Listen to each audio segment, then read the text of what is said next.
Thanks for joining us from the Ohio AgNet Voice You Know with the News You Trust studio, sponsored by Grain Equipment Company, where innovation meets execution.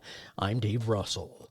Well, tune in tomorrow for Midday as Dusty will be heading to visit with Todd Hesterman in Henry County as part of the Ohio Field Leader Roadshow. The Ohio Field Leader is a project of the Ohio Soybean Council and Soybean Checkoff. Joel has our Amplifying Ag with BASF update. As harvest across Ohio is wrapped up a bit earlier than most years, that means we might have a bit extra time in the fields to be thinking more focused on our fall burn-down strategy. That's the topic in the latest from the Amplifying Ag video series from BASF. Alice Harris is Technical Service Representative for Ohio. So most of your herbicides are going to be more effective when daytime temperatures are somewhere between 65 and 75. Now, while that's easy to achieve, we do start dipping into some of those lower temperatures as we move towards December. So keeping an eye on that.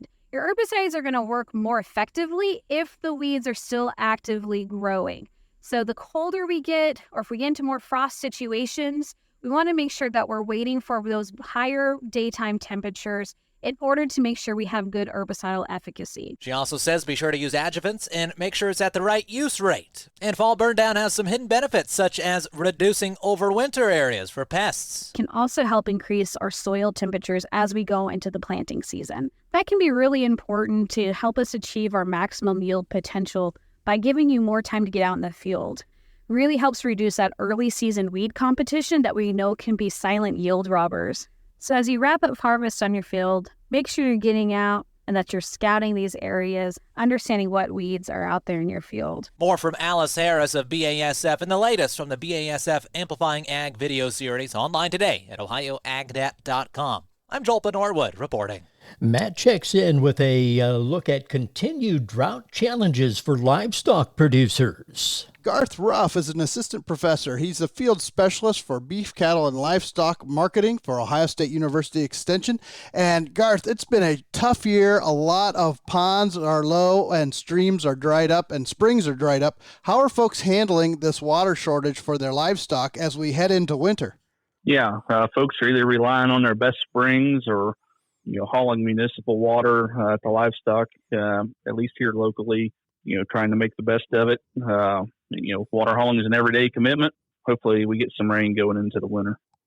Are people going to be able to continue to haul water, especially municipal water, if temperatures drop and we start getting some freezing temperatures? Yeah, that'll be interesting to see how folks combat, trying to haul water in the frozen troughs. As we look at trying to meet the feed needs, where feed resources have been fairly short, very short this year, what are folks doing and what are some of the strategies? Yeah, some of the strategies we're looking at due to the price of hay would be to purchase supplemental feed, typically corn in form of energy or additional protein sources. What advice do you have for folks trying to make ends meet with their feed resources and manage those livestock numbers this winter? Yeah, try to have a conversation about economics. How much hay do they have? How good is the hay that they do have? And then how much can we afford to supplement before we start having conversations about maybe culling some cows going forward? I appreciate the information. I've been talking with Garth Ruff with OSU Extension. Thanks, Matt. Well, October provided a surprising pre-election bounce in farmer sentiment as the Purdue University CME Group Ag Economy Barometer climbed to 115. That's 27 points above the September index. The biggest driver of the sentiment improvement was an increase in producers' confidence in the future. The markets, they're next. Hi, everyone. This is Dale Minio from the Ohio AgNet. For a quarter of a century, I powered my truck with biodiesel, traveling the state promoting agriculture. Biodiesel is a reliable, high-performance fuel that works in any diesel engine without modification. The best part is that with every mile driven, I'm fueling the economy, doing good for the environment, and supporting soybean farmers.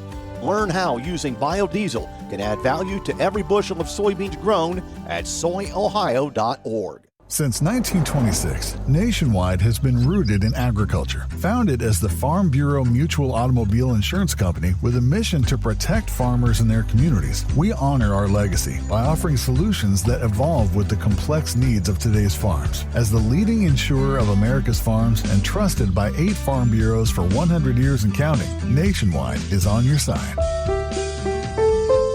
Number 1 insurer based on 2023 direct written premium per AM Best. Nationwide Mutual Insurance Company and affiliates, Columbus, Ohio. The market's brought to you by Seed Consultants. Simply better performance online at seedconsultants.com.